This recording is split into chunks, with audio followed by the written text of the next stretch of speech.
Hi friends, welcome to Harish academy. ఈరోజు వార్తలు నిలిచిన జాతీయ, అంతర్జాతీయ, రాష్ట్రీయ అంశాల గురించి, వార్తలు నిలిచిన వ్యక్తులు, అవార్డులు, పుస్తకాలు, మరి క్రీడా సంబంధిత సమాచారం ఒక్కొక్క అంశాన్ని వివరంగా తెలుసుకుందాం. ఈరోజు మన ఫస్ట్ టాపిక్ వచ్చేసి దేశంలోనే మొట్టమొదటి అనే అంశంతో తమిళనాడు రాష్ట్రం ఈరోజు వార్తలు నిలిచింది. తమిళనాడు రాష్ట్రం దేశంలోనే మొట్టమొదటి రాష్ట్రంగా ఈరోజు ప్రత్యేకంగా వార్తలు నిలిచింది. దేనికి సంబంధించి అంటే ఒక అక్వాటిక్ ఎనిమల్, అక్వాటిక్ అనే పదం ఎక్కడ కనిపించినా that is the term related to water. నీటిలో నివసించే జీవులు ఉంటాయి కదా, వాటిని అక్వాటిక్ ఎనిమల్స్ అంటాం. ఇక్కడ కనిపించే అక్వాటిక్ ఎనిమల్ ఏదైతే ఉంటుందో ఇది ఒక సీ మ్యామల్. దీని పేరు డుగాంగ్ అని గుర్తుంచుకోండి. డుగాంగ్. ఎప్పుడైనా పోటీ పరీక్షలకు ప్రిపేర్ అవుతున్న అభ్యర్థులు వార్తల్లో ఏదైనా జీవి కనిపించినా, ఏదైనా మొక్క కనిపించినా, ఏదైనా అక్వాటిక్ ఎనిమల్ కనిపించినా వాటి యొక్క సైంటిఫిక్ నేమ్ ని గుర్తుంచుకోండి. ఇక్కడ కనిపించే జీవి పేరేమని చెప్తున్నాను, డుగాంగ్. దీని యొక్క సైంటిఫిక్ నేమ్ ఏంటి అంటే డుగాంగ్. సింపుల్ గా డుగాంగ్ అని గుర్తుంచుకోండి. దీన్ని వాడుక భాషలో ఏమని పిలుస్తామంటే సీ కౌ అని పిలుస్తాం.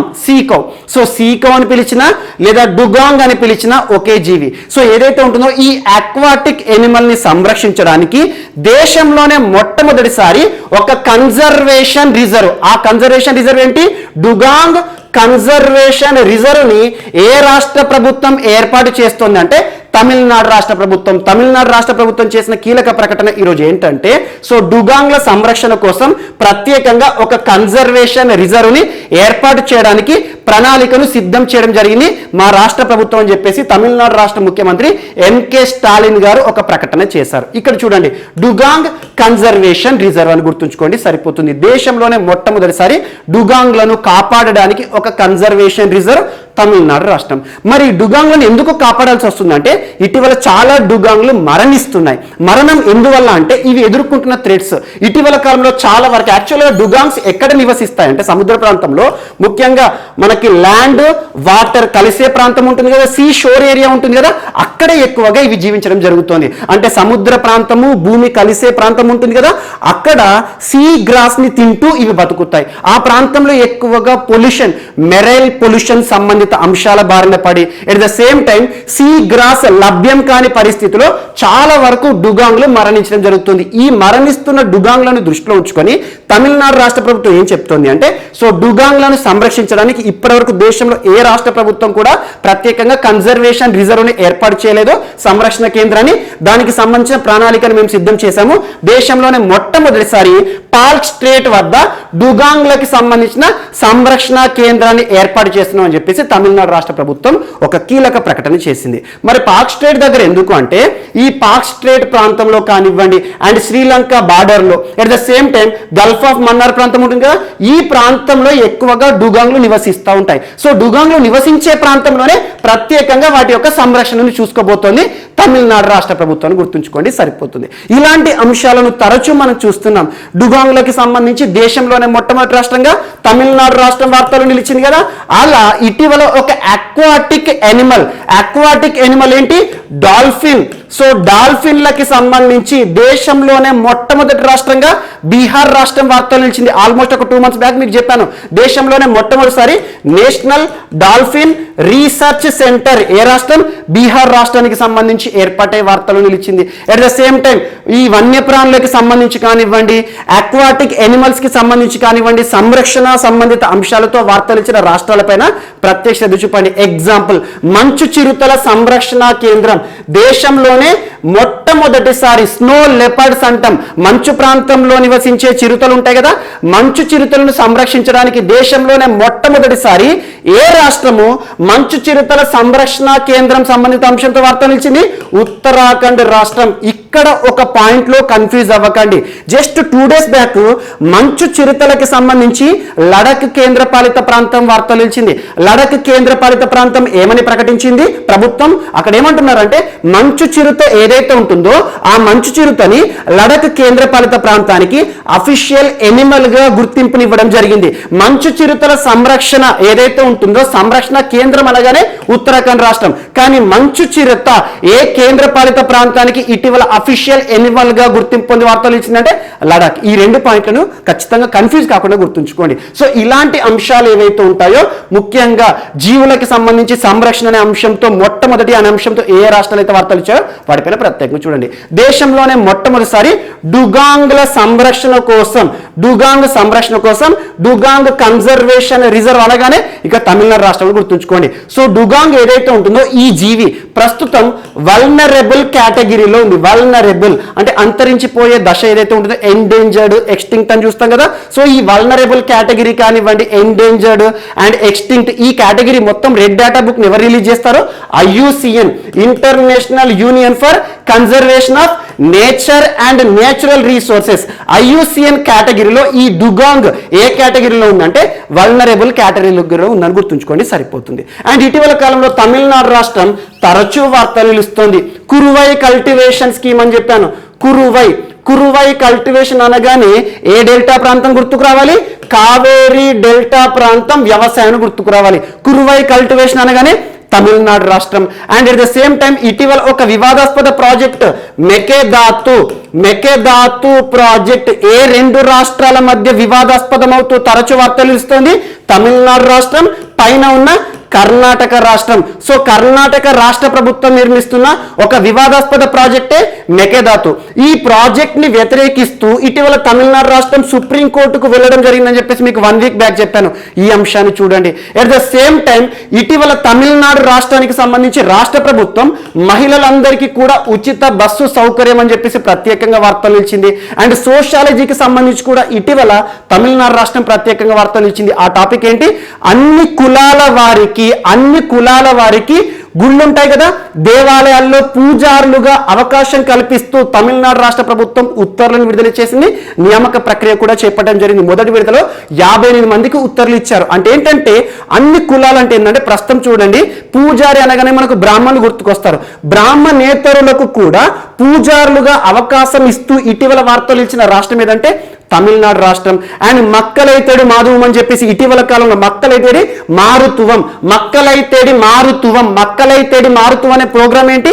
సో రాష్ట్రంలో అంటువ్యాధులు ప్రబలుతున్నాయని చెప్పేసి ఇంటి వద్దకే వైద్య సేవలు అనే ఒక ప్రత్యేక అంశం గురించి మనం చూసాం.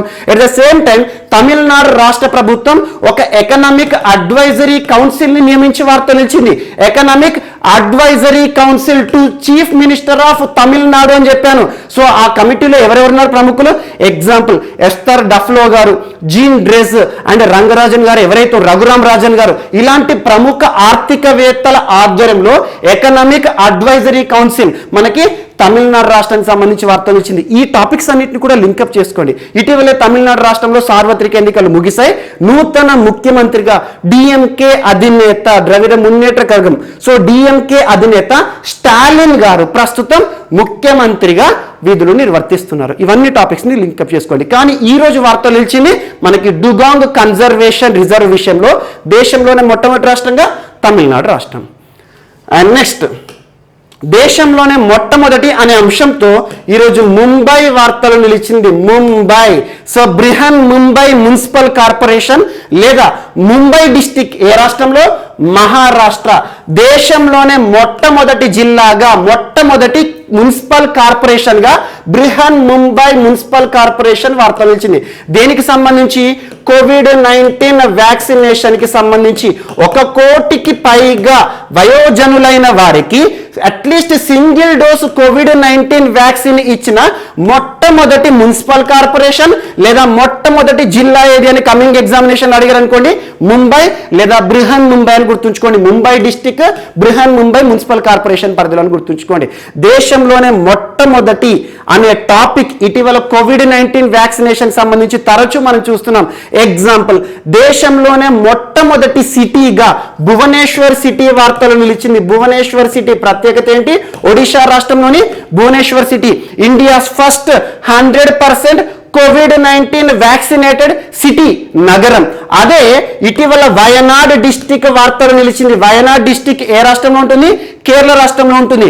వయనాడ్ డిస్టిక్ COVID-19 వ్యాక్సినేషన్ కి సంబంధించి మొట్టమొదటి అంశంతో వార్తలు నిలిచింది. దేనికి సంబంధించి? India's first 100% COVID-19 vaccinated district. So Wayanad ఇక్కడ జిల్లానే కానీ ఈ జిల్లా ఏంటంటే కోటి మందికి ఇప్పటివరకు భారతదేశంలో ఏ డిస్టిక్ పరిధిలో కూడా కోటి మందికి, ఒక జిల్లాలో కోటి మందికి COVID-19 వ్యాక్సినేషన్ ఇవ్వలేదు. సో అలాంటిది మొట్టమొదటిసారి ఒక జిల్లాలో, ముంబై అంటేనే చాలా మంది పాపులేషన్ ఉంటారు, డెన్సిటీ ఎక్కువ ఉంటుంది, అందువల్ల ఈ యొక్క మార్కుని చేరుకోవడం జరిగింది. అలా ఇటీవల హిమాచల్ ప్రదేశ్ రాష్ట్రం మొట్టమొదటి అనే అంశంతో COVID-19 కి సంబంధించి వార్తలు నిలిచింది. అదేంటి ప్రత్యేకత? India's first 100% COVID-19 vaccinated state. రాష్ట్రం ఏదంటే హిమాచల్ ప్రదేశ్. అదే ఒక కేంద్రపాలిత ప్రాంతం లడక్ కేంద్రపాలిత ప్రాంతం COVID-19 వ్యాక్సినేషన్ సంబంధించి మొట్టమొదటి అనే అంశంతో వార్తలు ఇచ్చింది. ప్రత్యేకత ఏంటి? India's first 100% COVID-19 vaccinated UT, union territory లేదా కేంద్ర పాలిత ప్రాంతం. అలా ఇటీవల వేయాన్ అనే ఒక గ్రామం, వేయాన్ అనే గ్రామం India's first 100% COVID-19 vaccinated village గ్రామంగా వార్తలు నిలిచింది. అలాంటివి ఇటీవల బికనీర్ సిటీ వార్తలు నిలిచింది. బికనీర్ సిటీ ఏ రాష్ట్రంలో ఉంది? రాజస్థాన్ రాష్ట్రంలో. ప్రత్యేకత ఏంటి? India's first COVID-19 door to door vaccination, ఇంటింటికి వ్యాక్సిన్ అన్నట్టు, తిరిగి వేస్తారన్నట్టు. అలా బికనీర్ వార్తలు ఇచ్చింది. అండ్ అస్సాం రాష్ట్రంలోని గౌహతి సిటీ వార్తలు ఇచ్చింది. ప్రముఖ నగరం అస్సాం రాష్ట్రానికి సంబంధించి దేశంలోనే మొట్టమొదటి ట్రాన్స్జెండర్ వ్యాక్సినేషన్ సెంటర్, ట్రాన్స్జెండర్లకు వ్యాక్సిన్ ఇవ్వడానికి ప్రత్యేకంగా వ్యాక్సినేషన్ సెంటర్ ఎక్కడ ఏర్పడింది? మనకి గౌహతి సిటీ. సో ఇలాంటి అంశాలు ఏవైతే ఉంటాయో వీటిని COVID-19 వ్యాక్సినేషన్ కి సంబంధించి ప్రత్యేకంగా లింకప్ చేస్తూ చదవండి. సో మొట్టమొదటి గ్రామం అడగచ్చు, మొట్టమొదటి డిస్టిక్ అడగచ్చు, లేదా మొట్టమొదటి సిటీ అడగచ్చు, మొట్టమొదటి రాష్ట్రం అడగచ్చు, కేంద్రపాలిత ప్రాంతం అడగచ్చు, లేదా గ్రామం అడగచ్చు. ఈ రోజు ముంబై డిస్టిక్ ప్రత్యేకత ఏంటి? దేశంలోనే మొట్టమొదటి జిల్లా. ఇక్కడ వయనాడ్ ఏంటంటే 100% వ్యాక్సినేటెడ్ డిస్టిక్, కానీ ఇక్కడ 100% వ్యాక్సినేషన్ అయిపోలే. కానీ మొట్టమొదటిసారి దేశంలో ఒక జిల్లా పరిధిలో కోటి మందికి, వయోజనులైన కోటి మందికి, అంటే 18 సంవత్సరాలు నిన్న వారికి కోటి మందికి వ్యాక్సిన్ ఇవ్వడం జరిగింది ముంబై పరిధిలో, బృహన్ ముంబై మున్సిపల్ కార్పొరేషన్ పరిధిలో అని గుర్తుంచుకోండి. ఇటీవల కాలంలో బృహన్ ముంబై మున్సిపల్ కార్పొరేషన్ తరచూ వార్తలు ఇస్తుంది. లాస్ట్ వీక్ బెస్ట్ అనే ఒక సంస్థ, ఆర్టీసీ బస్సులు ఉంటాయి కదా, సిటీ బస్సులు ఉంటాయి లోకల్లో, మహిళల సీట్లలో కూర్చున్న పురుషులు ఎవరైతే ఉంటారో వారిపైన 500 రూపాయల ఫైన్ వసూలు చేస్తున్నారు. ముంబై వార్తలు ఇచ్చింది దానికి సంబంధించి. And Brihan Mumbai municipal corporation COVID-19 కి సంబంధించి ఇటీవల కాలంలో గూగుల్ సంస్థతో కుదుర్చుకున్న ఒప్పందం, గూగుల్ సంస్థ బృహన్ ముంబై మున్సిపల్ కార్పొరేషన్ యొక్క ఒప్పందం ఏంటి?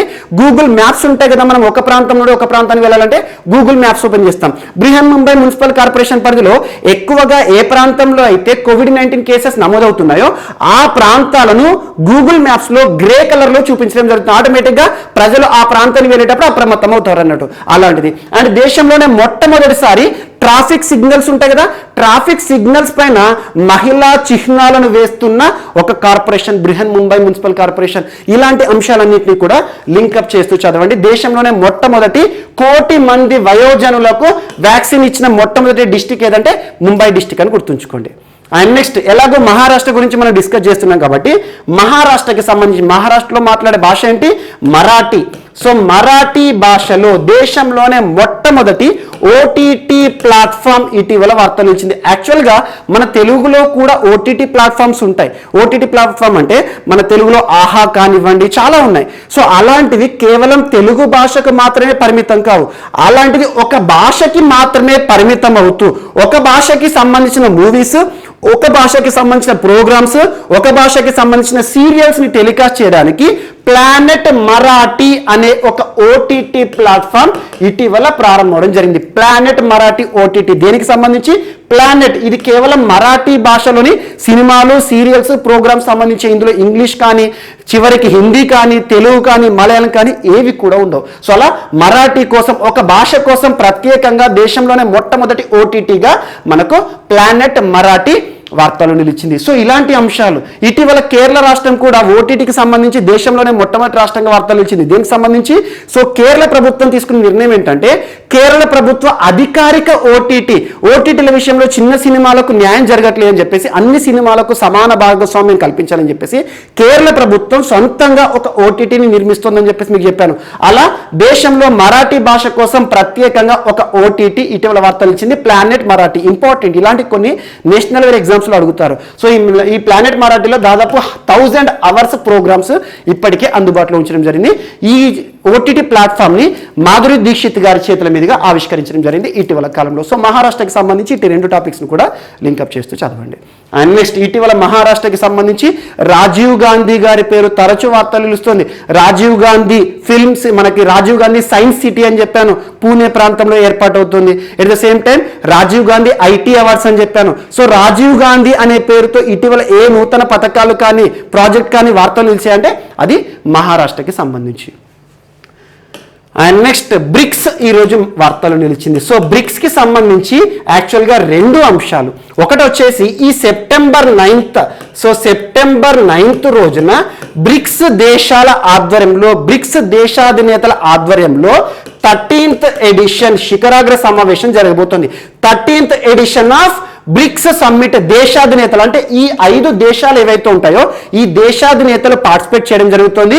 ఏ దేశం ఆధ్వర్యంలో ఈ సమ్మిట్ నిర్వహణ జరుగుతుంది అంటే ఇండియా ఆధ్వర్యంలో. ఇప్పటి వరకు ఇండియా 2012, 2016లో బ్రిక్స్ సమావేశాలకు ఆతిథ్యం ఇవ్వడం జరిగింది, దేశాధినేతల సమావేశాలు.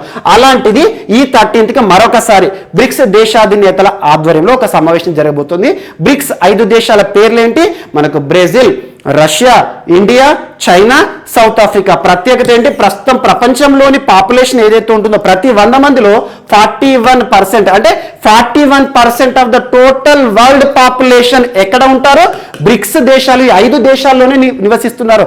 5 దేశాలు చాలా పెద్ద, చూడండి, ఇండియా పెద్దదే, రష్యా పెద్దదే, చైనా పెద్దదే, బ్రెజిల్ పెద్దదే, సౌత్ ఆఫ్రికా పెద్దదే. సో 5 దేశాల్లో నివసించే పాపులేషన్ ఏంది? ప్రపంచంలో 100 మంది ఉంటే ఆ 100లో 41 మంది ఈ 5 దేశాల్లో నివసిస్తున్నారు. At the same time BRICS GDP ఎంత అంటే ఆల్మోస్ట్ 24%. అంటే బ్రిక్స్ యొక్క ఆస్తి అన్నట్టు ప్రపంచ జీడిపి 100 అనుకుంటే 24% బ్రిక్స్ దేశాలకు సంబంధించిన జీడిపి ఉంది. At the same time trade విషయానికి వస్తే 16%. సో బ్రిక్స్ దేశాలకు సంబంధించిన ట్రేడ్ వాణిజ్యం ప్రపంచ వాణిజ్యంలో 16% వాటాను కలిగి ఉన్నది.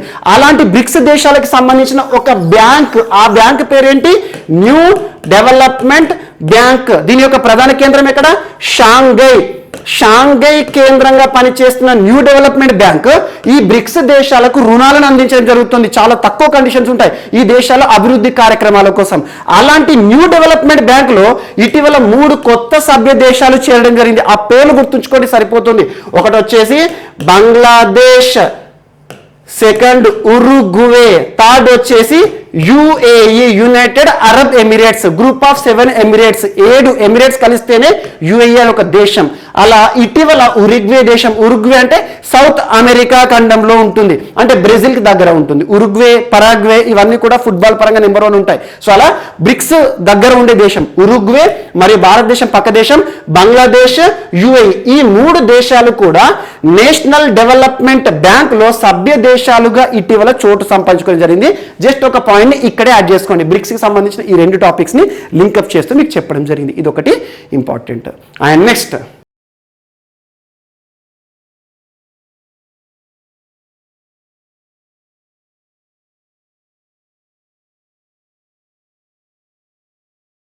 సో ఈరోజు మన నెక్స్ట్ టాపిక్ వచ్చేసి ఒక ప్రత్యేకమైన క్రూయిజ్ సర్వీస్ వార్తలు నిలిచింది. క్రూయిజ్ అని పిలిచిన, షిప్ అని పిలిచిన ఒకటే. ముఖ్యంగా వాటర్ వేస్ ఉంటాయి కదా, జలమార్గం ద్వారా ఒక ప్రాంతం నుండి ఒక ప్రాంతానికి వెళ్ళాలంటే క్రూయిజ్ లేదా షిప్ సర్వీసులను మనం పొందడం జరుగుతుంది. అలాంటిది ప్రత్యేకమైన స్పెషల్ క్రూయిజ్ సర్వీస్ అంటున్నాను.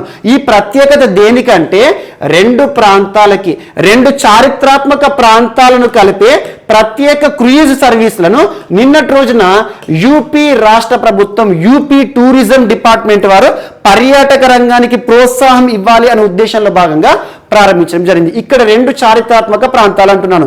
ఫస్ట్ ప్రాంతం వచ్చేసి వారణాసి గురించి ప్రత్యేకంగా మనం డిస్కస్ చేయాల్సిన అవసరం లేదు, తరచూ వార్తలు నిలుస్తుంది, చరిత్ర కాలం నుండి మనం వింటూనే ఉంటాం.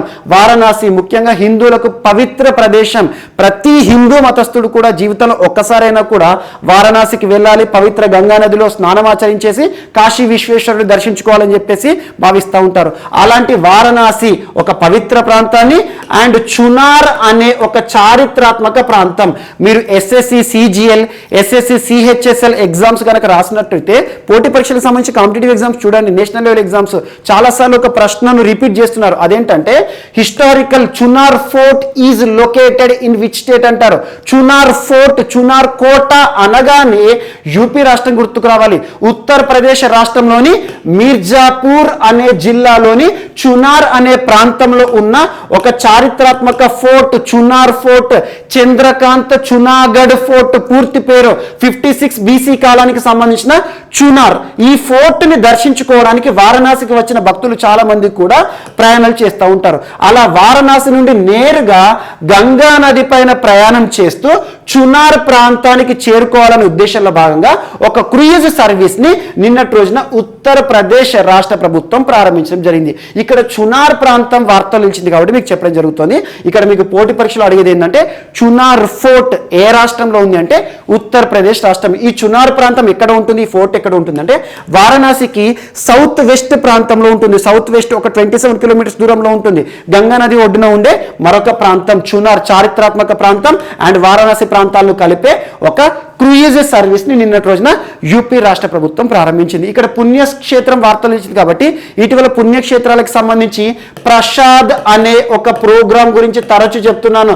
ప్రసాద్ యాక్రోనిమ్ చూసుకోండి. And దేకో Apna Desh, iconic place, ఇలాంటి అంశాలు ఏవైతే ఉంటాయి ఇటీవల కాలంలో తరచూ వార్తలు ఇస్తాయి వాటన్నిటిని కూడా లింక్ చేస్తూ చూడండి. అండ్ నెక్స్ట్ ఈరోజు ఒక రిపోర్ట్ వార్తలో నిలిచింది. ప్రత్యేకంగా ఈ రిపోర్ట్ పేరు ఏంటంటే స్టేట్ ఆఫ్ వరల్డ్స్ ట్రీస్, అంటే ప్రపంచంలో చెట్లకి సంబంధించిన పరిస్థితి ఏ రకంగా ఉంది అని చెప్పే ఒక నివేదిక. State of the world's trees, ప్రపంచ చెట్ల నివేదిక అని అనకండి, జస్ట్ గుర్తుంచుకోండి స్టేట్ ఆఫ్ వరల్డ్ ట్రీస్. ఈ రిపోర్ట్ ని ఏ సంస్థ విడుదల చేసిందంటే ఇక్కడ సంస్థ important, botanic gardens conservation international. Botanic gardens conservation international. ఈ సంస్థ యొక్క ప్రధాన కేంద్రం ఎక్కడ ఉంది అంటే క్యూ లేదా లండన్ అని గుర్తుంచుకోండి, బ్రిటన్. సో లండన్ కేంద్రంగా లండన్ బేస్డ్ సంస్థ బొటానిక్ అంటున్నాను. బొటానిక్ అనే పదం ఎక్కడ కనిపించినా that is the term related to trees, అంటే చెట్లకి సంబంధించిన పదం. So botanic gardens conservation international వారు లండన్ బేస్డ్ సంస్థ. వీరు ప్రతి ఏటా కూడా ప్రపంచంలో చెట్లకి సంబంధించి చెట్లు ఎదుర్కొంటున్న పరిస్థితుల పైన నివేదికను విడుదల చేస్తూ ఉంటారు. ఈ సంవత్సరం కూడా ఒక నివేదికను విడుదల చేశారు. సో గ్లోబల్ ట్రీ అసెస్మెంట్ పేరిట లేదా స్టేట్ ఆఫ్ వరల్డ్ ట్రీస్ అనే ఒక రిపోర్ట్. ఈ రిపోర్ట్లో ఏమని చెప్తున్నారంటే దాదాపు ప్రపంచంలో ప్రతి 3 చెట్ల స్పేసీస్ ఏవైతే ఉంటాయో, ట్రీ స్పేసీస్ ఉంటాయి కదా, చెట్ల రకాలు, ప్రతి 3 చెట్ల రకాల్లో ఒక రకము అంతరించిపోతుందంట. అంటే ప్రతి 3 చెట్లు అనుకోండి సరిపోతుంది. 3 ట్రీ స్పేసీస్ లో 1 స్పీసీస్ అనేది కనుమరుగైపోతుంది. ప్రపంచంలో దాదాపు 17,500 స్పీసీస్, అంటే 30% ఆఫ్ టోటల్ ఎగ్జిస్టింగ్ ట్రీ స్పేసీస్. అంటే ప్రస్తుతం 100 ట్రీ స్పేసీస్ ఉన్నాయంటే అందులో 30% ఎంత, 17,500 ట్రీ స్పేసీస్ లేదా 30% ఆఫ్ వరల్డ్ ట్రీ స్పేసీస్ ఎక్స్టింక్ట్ కి దగ్గర ఉన్నాయి, అంతరించిపోవడానికి దగ్గరలో ఉన్నాయి. ప్రపంచంలో దాదాపు 440 ట్రీ స్పేసీస్, ఇది ప్రత్యేకం. 440 ట్రీ స్పేసీస్ లో ఒక్కొక్క స్పేసీస్ లో కేవలం 40 నుండి 50 చెట్లు మాత్రమే, ఇండివిజువల్స్ మాత్రమే జీవిస్తున్నాయి. అలా చెట్లు దారుణమైన పరిస్థితులు ఎదుర్కొంటున్నాయి. కొన్ని దేశాలు అయితే చెట్ల సంరక్షణ లేకుండా చాలా వరకు కూడా వాటి పట్ల నిర్లక్ష్యాన్ని ప్రదర్శిస్తున్నాయి. ఎగ్జాంపుల్ బ్రెజిల్ అని చెప్పేసి ప్రత్యేకంగా చెప్పారు. సో అలా చెట్లకి సంబంధించిన ఒక నివేదికను ఇటీవల విడుదల చేయడం జరిగింది. ఈ ఒక్క సెంటెన్స్ గుర్తుంచుకోండి, 1 in 3 ట్రీ స్పేసీస్ ఫేస్ ఎక్స్టింక్షన్, అంటే అంతరించిపోవడానికి కాలానికి దగ్గరలోనే అంతరించిపోయాయంట. సో ప్రతి 3 చెట్ల రకాల్లో ఒక చెట్ల రకం అనేది ఎండిపోతున్నాయి లేదా అంతరించిపోతున్నాయి. అలా ఈ రిపోర్ట్ని ఎవరు విడుదల చేశారు? Botanic gardens conservation international London based సంస్థ 1987లో ఏర్పాటైన సంస్థ. గ్లోబల్ ట్రీ అసెస్మెంట్ పేరిట లేదా స్టేట్ ఆఫ్ వరల్డ్ ట్రీస్ పేరిట ఒక నివేదికను విడుదల చేయడం జరిగింది. యాక్చువల్గా ఈ నివేదికకు సంబంధించి ఒక 100 పాయింట్లు ఇచ్చారు. 100 పాయింట్ మనకు అవసరం లేదు, ఈ ఒక్క సెంటెన్స్ సరిపోతుంది ఎగ్జామినేషన్ పాయింట్ ఆఫ్ వ్యూలో. అండ్ నెక్స్ట్, సో చెట్లకి సంబంధించి డ్రోన్ బేస్డ్ అఫారెస్టేషన్ ఇక్కడే లింక్ చేసుకోండి. డ్రోన్ బేస్డ్ అఫారెస్టేషన్ అనే పదం ఏంటంటే అటవీ విస్తీర్ణాన్ని పెంచడానికి ఉపయోగిస్తారు. అటవీ విస్తీర్ణం పెంచడం అంటే అఫారెస్టేషన్. డిఫారెస్టేషన్ అంటే అటవీ విస్తీర్ణాన్ని చెట్లను నరికివేయడం అన్నట్టు. సో డ్రోన్ బేస్డ్ అఫారెస్టేషన్ లేదా సీడ్ కాప్టర్స్ అని గుర్తుంచుకోండి. సీడ్ కాప్టర్స్, మనం హెలికాప్టర్స్ అంటాం కదా, హెలికాప్టర్ లాంటిది ప్రత్యేకమైన సీడ్ కాప్టర్స్ అంటే ఒక డ్రోన్ సర్వీసులు. డ్రోన్లను ఉపయోగించి అటవీ విస్తీర్ణాన్ని పెంచడానికి ఇటీవల ఒక రాష్ట్ర ప్రభుత్వం, ఏ రాష్ట్ర ప్రభుత్వం అంటే తెలంగాణ రాష్ట్ర ప్రభుత్వం మారుట్ డ్రోన్స్ ఈ సంస్థ పేరు గుర్తుంచుకోండి. డ్రోన్లను తయారు చేసే సంస్థ మారుట్ అనే ఒక సంస్థ. మారుట్ డ్రోన్ సంస్థతో సీడ్ కాప్టర్స్ తయారీ కోసం ఒక ఒప్పందాన్ని కుదుర్చుకుంది. సో రానున్న రోజుల్లో కనీసం 50 లక్షల విత్తనాలు సీడ్స్ని 12,000 హెక్టార్లు 33 జిల్లాల్లో నాటడానికి, అంటే ఏంటి, ప్రత్యేకంగా వ్యక్తులు వెళ్ళి సీడ్స్ నాటడం కాదు, డ్రోన్సే చూసుకుంటాయి. సీడ్ కాప్టర్ అన్నాను, అందుకే ఇక్కడ ఏం చేస్తారంటే సీడ్స్ని స్టోర్ చేయడం జరుగుతుంది. ఈ డ్రోన్ ఏం చేస్తుంది, మనుషులు కూడా వెళ్ళలేని ప్రాంతాలకు వెళ్ళేసి అక్కడ ఈ సీడ్ని డ్రాప్ చేయడం జరుగుతుంది. ఆటోమేటిక్గా సీడ్ ఉంది అంటే అక్కడ ఆ ప్రాంతంలో ఒక చెట్టు మొలుస్తుంది అన్నట్టు. సో అలా సీడ్ కాప్టర్ సర్వీస్లు అనగానే తెలంగాణ రాష్ట్రం గుర్తుంచుకోండి. ఇటీవల డ్రోన్లకి సంబంధించి తరచూ తెలంగాణ రాష్ట్రం వార్తలు నిలుస్తుంది.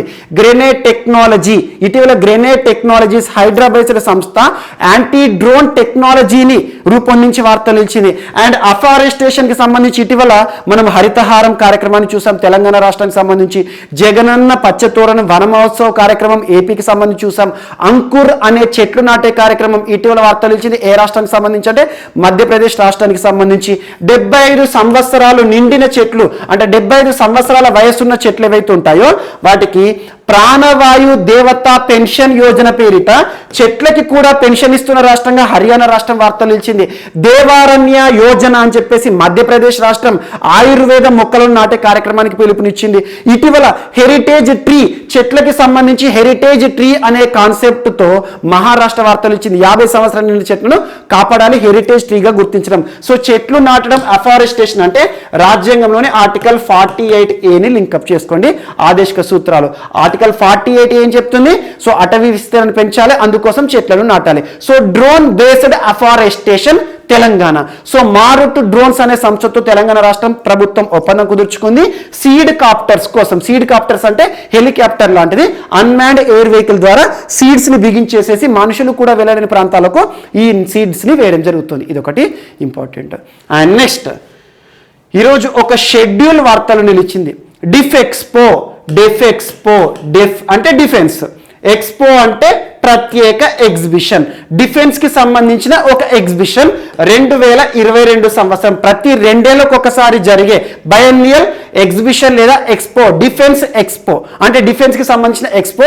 ఈ సంవత్సరం 2020 సంవత్సరంలో ఆతిథ్యం ఇవ్వనున్న రాష్ట్రం ఏదంటే గుజరాత్ రాష్ట్రం. గుజరాత్ రాష్ట్ర రాజధాని గాంధీనగర్లో రానున్న మార్చి 10వ తేదీ నుండి 13వ తేదీ వరకు 10 నుండి 13 అంటే 4 రోజుల పాటు గాంధీనగర్ వేదికగా defence expo ministry of defence ఆధ్వర్యంలో జరగబోతుందని చెప్పేసి దానికి సంబంధించి ఈ నిర్మాణ పనులు ఉంటాయి కదా. డిఫెన్స్ ఎక్స్పోకి సంబంధించి దాదాపు 100 దేశాలు పార్టిసిపేట్ చేస్తాయి. డిఫెన్స్ కి సంబంధించిన ప్రదర్శన చేస్తారు. డిఫెన్స్ అంటే ఇక్కడ రక్షణ రంగానికి సంబంధించి త్రివిధ దళాలకు సంబంధించి ముఖ్యంగా air force, navy and military, army, వీరికి సంబంధించిన ప్రత్యేక పరికరాలు కానివ్వండి, ఆయుధాలను కానివ్వండి ఎగ్జిబిషన్ చేయడం జరుగుతుంది. ఆ ఎగ్జిబిషన్ కి సంబంధించిన శంకుస్థాపన లేదా నిర్మాణ పనులను కెవాడియా ప్రాంతంలో ఇటీవల గుజరాత్ రాష్ట్ర ముఖ్యమంత్రి విజయ్ రూపానీ గారు అండ్ డిఫెన్స్ శాఖ మంత్రి, ప్రస్తుతం కేంద్ర డిఫెన్స్ శాఖ మంత్రి ఎవరు, రాజ్నాథ్ సింగ్ గారు పర్యవేక్షణ చేయడం జరిగింది. జస్ట్ దీనికి సంబంధించి ఒకటే విషయం మళ్ళీ మనం నెక్స్ట్ ఇయర్ ఎట్లా డిస్కస్ చేస్తాము. డిఫ్ ఎక్స్పో 2022కి ఆతిథ్యం ఇవ్వనున్న రాష్ట్రం లేదా ప్రాంతం ఏదంటే గాంధీనగర్, గుజరాత్ అని గుర్తుంచుకోండి. డిఫెన్స్ కి సంబంధించిన ప్రత్యేక ఎగ్జిబిషన్. అండ్ నెక్స్ట్ వార్తల్లో వ్యక్తులు. సో ఈరోజు మన నెక్స్ట్ టాపిక్ వచ్చేసి వార్తల్లో వ్యక్తులు. ఈరోజు వార్తల్లో నిలిచిన first person justice Manjula Chelluru గారు. జస్టిస్ మంజులా చెల్లూరు పేరు గుర్తుంచుకోండి, ఇంపార్టెంట్ పర్సన్. జస్టిస్ అంటున్నాను, జస్టిస్ అని ఎవరిని పిలుస్తాం? న్యాయమూర్తి. ఏ న్యాయస్థానానికి న్యాయమూర్తి అంటే భారతదేశంలో కోల్కతా హైకోర్టు ఉంది కదా, సో కోల్కతా హైకోర్టు మాజీ ప్రధాన న్యాయమూర్తి, Kolkata high court retired CJ of Kolkata high court ఎవరు? జస్టిస్ మంజులా చెల్లూరు. ఎందుకు తను ఈరోజు వార్తలు ఇచ్చారంటే తన ఆధ్వర్యంలో జస్టిస్ మంజులా చెల్లూరు గారి ఆధ్వర్యంలో స్పెషల్ ఇన్వెస్టిగేషన్ టీమ్ ని ఈరోజు కోల్కతా హైకోర్టు వేయడం జరిగింది. Special investigation team, each and every word ని అర్థం చేసుకోండి. స్పెషల్ అంటే ప్రత్యేక, ఇన్వెస్టిగేషన్ అంటే దర్యాప్తు, టీమ్ అంటే బృందం. స్పెషల్ ఇన్వెస్టిగేషన్ టీమ్ ఏ విషయం పైన అధ్యయనం చేస్తారు, ఏ విషయం పైన దర్యాప్తు చేయడానికి ఒక ప్రత్యేక సిట్టు మంజులా చెల్లూరు గారి ఆధ్వర్యంలో కోల్కతా హైకోర్టు వేసింది అంటే post poll violence scene in West Bengal రాష్ట్రంలో పోస్ట్ పోల్ వైలెన్స్ అంటున్నాను. మనందరికీ తెలుసు గడిచిన మే 2వ తేదీ మే 2, 2021 ప్రత్యేకత ఏంటి? భారతదేశంలో ఎన్నికల ఫలితాలు, అసెంబ్లీల ఎన్నికల ఫలితాలు, 5 అసెంబ్లీలకు ఎన్నికలు జరిగాయి. ఒక కేంద్ర పాలిత ప్రాంతానికి 4 రాష్ట్రాల్లో జరిగిన సార్వత్రిక ఎన్నికలు. ఎగ్జాంపుల్ చూడండి, తమిళనాడు, కేరళ, పుదుచ్చేరి కేంద్ర పాలిత ప్రాంతంలోనే అసెంబ్లీకి జరిగిన ఎన్నికలు. At the same time west Bengal, Assam, వీటన్నిటికీ జరిగిన అసెంబ్లీ ఎన్నికలు ఉన్నాయి కదా, ఆ అసెంబ్లీ ఎన్నికల ఫలితాలు ఏ రోజున వెలువడడం జరిగింది? మే 2. ఆ తర్వాత వెస్ట్ బెంగాల్ రాష్ట్రంలో వివాదం అనేది తారాస్థాయికి చేరడం జరిగింది. ఏ 2 పార్టీల మధ్య? బీజేపీ భారతీయ జనతా పార్టీ, తృణమూల్ కాంగ్రెస్, ఈ 2 పార్టీల మధ్య ఏర్పడిన వివాదం కారణంగా రాష్ట్రంలోని చాలా ప్రాంతాల్లో వైలెన్స్ చూడడం జరిగింది, హింసకు దారి తీయడం జరిగింది. చాలా మంది అమాయక ప్రజలు కూడా ఈ హింసలో ప్రాణాలు కోల్పోవడం జరిగింది. ఆ హింస పైన పోస్ట్ పోల్ వైలెన్స్ ఏదైతే ఉంటుందో వెస్ట్ బెంగాల్ రాష్ట్రంలో, అంటే ఎన్నికల ఫలితాలు వెలువడిన తర్వాత జరిగిన హింస జరిగింది కదా, ఆ హింస పైన అధ్యయనం చేయడానికి, దారి తీసిన పరిస్థితులను అధ్యయనం చేయడానికి స్పెషల్ ఇన్వెస్టిగేషన్ టీమ్ ని మంజులా చెల్లూరు గారి ఆధ్వర్యంలో ఎవరు వేశారు? కోల్కతా హైకోర్టు. మంజులా చెల్లూరు ఎవరు? కోల్కతా హైకోర్టుకు మాజీ ప్రధాన న్యాయమూర్తి అని గుర్తుంచుకోండి. సో ఇలాంటి కమిటీలు కానివ్వండి, స్పెషల్ ఇన్వెస్టిగేషన్ టీమ్స్ కానివ్వండి, తరచూ మనం చూస్తూ ఉంటాం. వీటిపైన పోటీ పరీక్షలు అడుగుతారు. దీనికి సంబంధించిన కాంపిటేటివ్ ఎగ్జామినేషన్ క్వశ్చన్ ఎలా ఉంటుంది అంటే, ఇటీవల post poll violence west Bengal రాష్ట్రంలో ఎన్నికల ఫలితాల తరువాత జరిగిన హింసకి సంబంధించి ప్రత్యేక దర్యాప్తు, ప్రత్యేక ఎంక్వైరీ చేయడానికి ఏ మాజీ న్యాయమూర్తి ఆధ్వర్యంలో ఒక సిట్ ని వేసింది కోల్కతా హైకోర్టు అంటారు. సో ఈ సిట్ కి హెడ్ ఎవరు? మంజులా చెల్లూరు అని గుర్తుంచుకోండి. అలా ఇటీవల తరచూ వెస్ట్ బెంగాల్ రాష్ట్రం వార్తలు నిలుస్తోంది. పెగాసెస్ స్పైవేర్ ఏదైతే ఉంటుందో దానిపైన దర్యాప్తు కోసం స్పెషల్ ఇన్వెస్టిగేషన్ టీమ్ ని మనం చూసాం. మదన్ బి లోకూర్ గారు, జ్యోతిర్మయి గారి ఆధ్వర్యంలో ప్రత్యేకమైన సిట్ అని చెప్పేసి. సో అలా తరచుగా ఇటీవల కాలంలో వార్తలు నిలుస్తున్న కమిటీలు కానివ్వండి, స్పెషల్ ఇన్వెస్టిగేషన్ టీమ్స్ కానివ్వండి, ప్రత్యేకంగా చూడండి. అండ్ నెక్స్ట్ ఈరోజు అజీజ్ ఖురేషీ గారు వార్తలు నిలిచారు. అజీజ్ ఖురేషీ జస్ట్ పేరు గుర్తుంచుకోవాల్సిన అవసరం లేదు. తనకి సంబంధించి 124A section 124A of IPC, Indian penal code ఉంది కదా భారతదేశంలో, 1860 భారత నేర శిక్షా స్మృతి అంటాం. ఏ నేరానికి ఏ శిక్ష విధించాలని చెప్పేసి ఐపీసీలో ఉంటుంది. అందులో సెక్షన్ 124A తరచూ వివాదాస్పదం అవుతూ వార్తలు నిలుస్తోంది. ఒక నల్ల చట్టం అంటాము, ఒక నల్ల చట్టం భారత ఐపీసీలో ఒక డార్క్ స్పాట్ గా ప్రస్తుతం వార్తలు నిలుస్తోంది. కారణం ఏంటంటే ఈ 124A ప్రయోగించి చాలా మంది పైన రాజద్రోహం కేసు లేదా సెడిషన్ లాను పెడుతున్నారు. అంటే దేశద్రోహం, రాజద్రోహం అలా తరచూ వాడుతున్నారు ఈ 124A. ఈ రోజు 124A సెక్షన్ ఆఫ్ ఐపీసీ వార్తలు ఇచ్చింది. ఎవరికి సంబంధించి అంటే అజీజ్ ఖురేషీ. యాక్చువల్గా కామన్ వ్యక్తి అయితే మనం చర్చించుకోవాల్సిన అవసరం లేదు. ఒక రాష్ట్రానికి మాజీ గవర్నర్ గా విధులు నిర్వర్తించారు. 2014 సంవత్సరం అరౌండ్ యూపీ రాష్ట్రం, భారతదేశంలో ఒక పెద్ద రాష్ట్రం కదా జనాభా పరంగా, ఉత్తరప్రదేశ్ రాష్ట్రానికి గవర్నర్ ఎవరంటే అజీజ్ ఖురేషి గారు. అలాంటి ఉత్తరప్రదేశ్ రాష్ట్ర మాజీ గవర్నర్ అజీజ్ ఖురేషి గారు ఇండియన్ నేషనల్ కాంగ్రెస్ అంటే కాంగ్రెస్ పార్టీకి సంబంధించిన సీనియర్ నాయకుడు. నిన్నటి రోజున జరిగిన విశేషం ఏంటంటే రాష్ట్రంలో రాష్ట్ర ప్రభుత్వానికి వ్యతిరేకంగా, బీజేపీ పార్టీకి వ్యతిరేకంగా, రాష్ట్ర ముఖ్యమంత్రి మనకి యోగి ఆదిత్యనాథ్ గారికి వ్యతిరేకంగా కొన్ని దారుణమైన వ్యాఖ్యలు చేశారు. రాష్ట్రంలోని ప్రజలను పట్టి పీడిస్తున్నారు, దయ్యం పట్టినట్టు రక్తాన్ని పీలుస్తున్నారు, నరరూప రాక్షసులు, దయ్యాలు అని చెప్పేసి కొన్ని వివాదాస్పద వ్యాఖ్యలు చేశారు. ఆ వ్యాఖ్యలను దృష్టిలో ఉంచుకొని ప్రభుత్వం తన పైన 124A ప్రయోగించడం జరిగింది. రాజద్రోహం కేసును ఎదుర్కొంటున్న ఒక మాజీ గవర్నర్ గా అజీజ్ ఖురేషి గారు వార్తలు నిలిచారు. And next Cyrus Poncha Asian squash federation అని ఒక సంస్థను గుర్తుంచుకోండి. ఏషియన్ అంటే ఆసియాకి సంబంధించి, స్క్వాష్ ఫెడరేషన్ స్క్వాష్ క్రీడకి సంబంధించి ఎక్కడ హెడ్ క్వార్టర్? కౌలాలంపూర్ కేంద్రంగా పనిచేస్తుంది. కౌలాలంపూర్ ఎక్కడ ఉంది? Malaysia. So Asian squash federation కి వైస్ ప్రెసిడెంట్ గా ఈరోజు వార్తలు నిలిచారు సైరస్ పోంచా అని గుర్తుంచుకోండి. ప్రస్తుతం squash rackets federation of India, squash rackets federation of India అంటే బ్యాడ్మింటన్ కి సంబంధించి, at the same time squash కి సంబంధించిన ప్రపంచ సంస్థ ఏదైతే ఉందో అందులో సెక్రటరీగా విధులను నిర్వర్తిస్తున్న సైరస్ పోంచా గారు ఇక మీదట ఏషియన్ అంటే ఆసియా ఖండానికి సంబంధించి స్క్వాష్ క్రీడ ఉంటుంది కదా, ఆ స్క్వాష్ క్రీడ నిర్వహణ నియంత్రణ చేసే ఏషియన్ స్క్వాష్ ఫెడరేషన్ కి నూతన ఉపాధ్యక్షులుగా వార్తలు ఇచ్చారు. ప్రస్తుతం ఈ సంస్థకి సంబంధించి జనరల్ సెక్రటరీగా ఎవరు విధులు నిర్వర్తిస్తున్నారు ఏషియన్ స్క్వాష్ ఫెడరేషన్ కంటే? డంకన్ చియు ఎవరు? ఈ ఏషియన్ స్క్వాష్ ఫెడరేషన్ కి జనరల్ సెక్రటరీ. వైస్ ప్రెసిడెంట్ ఎవరు? ఈరోజు వార్తలు ఇచ్చిన సైరస్ పోంచా అని గుర్తుంచుకోండి. అండ్ నెక్స్ట్ మ్యాక్స్ వెర్స్టాపెన్ చాలా ఇంపార్టెంట్ పర్సన్. ఇటీవల తరచూ వార్తలు నిలుస్తున్నారు. జస్ట్ మీకు ఆగస్ట్ 30th రోజున తన గురించి డిస్కస్ చేయడం జరిగింది. జస్ట్ 1 వీక్ బ్యాకే డిస్కస్ చేశాము. దేనికి సంబంధించి?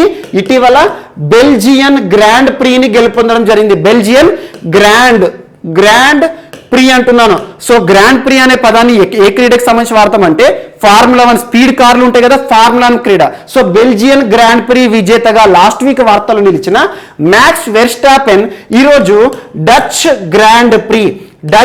గ్రాండ్ ప్రీ విజేతగా మరొకసారి వార్తలు ఇచ్చారు. డచ్ గ్రాండ్ ప్రీ విజేత ఎవరు? మనకు మ్యాక్స్ వెర్స్టాపెన్, నెదర్లాండ్స్ క్రీడాకారులు. యాక్చువల్గా నెదర్లాండ్స్ అని పిలిచిన, హాలాండ్స్ అని పిలిచిన, లేదంటే డచ్ అని పిలిచిన ఒకే దేశాన్ని మనం పరిగణిస్తూ ఉంటాం. సో అలాంటిది స్వదేశంలో జరిగిన క్రీడలో స్వదేశీయుడు మ్యాక్స్ వెర్స్టాపెన్ ప్రముఖ ఫార్ములా 1 రేసరు విజేతగా నిలిచారు. డచ్ గ్రాండ్ ప్రీ అనగానే మ్యాక్స్ వెర్స్టాపెన్ అని గుర్తుంచుకోండి. ఇందులో సెకండ్ ప్లేస్ లో లూయిస్ హ్యామిల్టన్ వార్తలు నిలిచారు. Louis Hamilton. థర్డ్ ప్లేస్ లో బొటాస్. ఇవన్నీ అవసరం లేదు, జస్ట్ విజేత పేరు గుర్తుంచుకోండి, that's enough. Max Verstappen Dutch grand pre 2021 విజేత. కెరీర్ లో 17th టైటిల్, ఈ సీజన్ లో 7th టైటిల్ గెలుపొందడం జరిగింది. అండ్ నెక్స్ట్ ఈరోజు వార్తలు నిలిచిన ఒక పుస్తకం పేరేంటంటే ఏ రూడ్ లైఫ్. రూడ్ అనే పదాన్ని ఎక్కువగా నెగిటివ్ పదం ఇది. రూడ్ లైఫ్ అనే ఒక పుస్తకం ఇటీవల వార్తలు ఇచ్చింది. ఏ రూడ్ లైఫ్ ది మెమాయిర్ అనే పదం ఏ పుస్తకానికి కనిపించినా ఒక జ్ఞాపకం అనే అర్థం. జ్ఞాపకం ఎవరికి సంబంధించి? ఆథర్కి సంబంధించిన జ్ఞాపకం. ఏ రూడ్ లైఫ్ మెమాయిర్ అంటే ఏంటంటే తన జీవితంలో జరిగిన ఒక జ్ఞాపకం అన్నట్టు, లేదా కొన్ని జ్ఞాపకాలు అంటే ఒక ఆటోబయోగ్రఫీ పుస్తకం అన్నట్టు, తన స్వీయ చరిత్ర అన్నట్టు. ఎవరికి సంబంధించిన స్వీయ చరిత్ర? ఈ పుస్తకం యొక్క ఆథర్ ఎవరంటే ప్రముఖ జర్నలిస్ట్, భారతదేశంలో గుర్తింపు పొందిన ప్రముఖ జర్నలిస్ట్ వీర్ సంఘ్వి గారు తన జీవితంలో జరిగిన కొన్ని కీలక ఘట్టాలను, ముఖ్యంగా భారతదేశంలో జర్నలిజంకి సంబంధించి తను ఎదుర్కొన్న పరిస్థితులను, అలాంటి అంశాలను ఇతివృత్తంగా చేసుకొని రాయబడిన ఒక పుస్తకం, ఒక జ్ఞాపకం, ది మెమాయిర్ అంటున్నాను. ఏ రూడ్ లైఫ్ ది మెమాయిర్ అనే పుస్తకం యొక్క రచయిత ఎవరంటే ప్రముఖ జర్నలిస్ట్ వీర్ సంఘ్వి అని గుర్తుంచుకొని ఈ పుస్తకాన్ని పెంగ్విన్ పబ్లికేషన్స్ వారు విడుదల చేయడం జరిగింది. ఈ పబ్లికేషన్స్ ఇంపార్టెంట్. పెంగ్విన్ పబ్లికేషన్ పుస్తకాల గురించి ఎక్కువగా పోటీ పరీక్షలు అడుగుతారు. అండ్ ఇక్కడ ఆథర్ ఇంపార్టెంట్. వీర్ సంఘ్వి అనేవారు ఒక ప్రముఖ జర్నలిస్ట్, చాలా పుస్తకాలు రాశారు. తన జ్ఞాపకం, తన జీవితంలో జరిగిన కొన్ని జ్ఞాపకాల ఇతివృత్తంగా జర్నలిజంకి సంబంధించి రాసిన పుస్తకమే ఏ రూడ్ లైఫ్ ది మెమాయిర్. సో ఇవి ఈరోజు వార్తలో నిలిచిన అంశాలు. మిస్లేనియస్ అంశాలు ఏమైనా మిగిలిపోతే మాత్రం రేపటి క్లాస్లో యాడ్ చేసుకొని నేర్చుకుందాం. రేపు కలుద్దాం. Thank you.